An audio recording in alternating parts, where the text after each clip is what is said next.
Hello বন্ধুরা, সবাই কেমন আছে? আবারও চলে এসেছি নতুন রেসিপি নিয়ে, চিকেন মোমো। তো চিকেন মোমো কীভাবে বানাচ্ছি দেখো, আজকে তোমাদেরকে দেখাচ্ছি।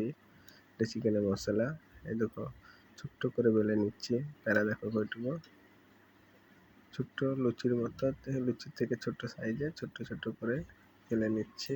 বেলার পরে দেখো এইভাবে মোমো বানাচ্ছে। চিকেনটা ভিতরে দিয়ে দিচ্ছে, কীভাবে মরছে দেখো চিকেন মোমো। তো ভিডিওটা সবাই দেখার পরে জানাবে কেমন হয়েছে, আর কমেন্ট করে অবশ্যই জানাবে। ঠিক আছে, ভালো হলে জানাবে, খারাপ হলে জানাবে। তো দেখো মোমো রেডি হয়ে গেছে। তো আমি এখন স্ট্যান্ডারে দেখো জল চাপিয়ে দিচ্ছি, জল গরম হয়েছে। তো মোমো স্ট্যান্ডারে মোমোগুলো এখন আমি দিয়ে দেবো। দেখো মোমোগুলো দেখছো কত সুন্দর হয়েছে। তো মোমোগুলো স্টিমে এখন চাপিয়ে দেবো সবগুলো। তো দেখাচ্ছি তোমাদেরকে, দেখো মোমো আমি একে সাজিয়ে দিচ্ছি পরপর, এটাকে ঢেকে দেবো। ঢেকে দেওয়ার পরে আধা ঘন্টা পরে আমি আবার এটাকে খুলবো, বুঝেছো?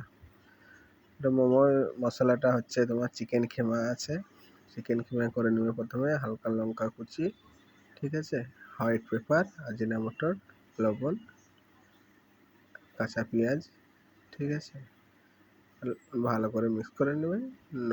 চিকেন মশলা মানে মোমোর চিকেন মশলা রেডি, বুঝেছো? তো দেখো আধা ঘন্টার মতো আমি রেখে দিয়েছিলাম।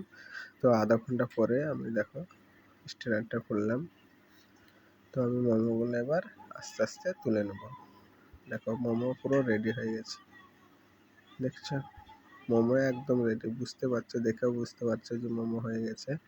তো আমি প্রথমে এটা তেল দিয়ে দিয়েছিলাম, তার জন্য তুলতে আমার সুবিধা হচ্ছে, হালকা লেগে যাচ্ছে।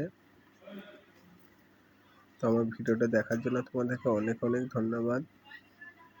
সবাই সাপোর্ট করো, পাশে থেকো, আর আমার চ্যানেলটি নতুন হলে সাবস্ক্রাইব করে দিও। তো চিকেন মোমো রেডি। চিকেনের সঙ্গে চাটনি আছে, টমেটো চাটনি, ঠিক আছে। টমেটো চাটনিটা আমি বানিয়ে নিয়েছি, বানানো চাটনি তোমাদেরকে দেখাবো। টমেটো চাটনির রেসিপিটা আমি বলে দিচ্ছি। টমেটোটা প্রথমে গরম জলে বয়েল বসাবে। এই দেখো টমেটোর চাটনি তো বয়েল হয়ে যাবে, বয়েল হওয়ার পরে টমেটোটা তুলে নেবে, ওটাকে ভালো করে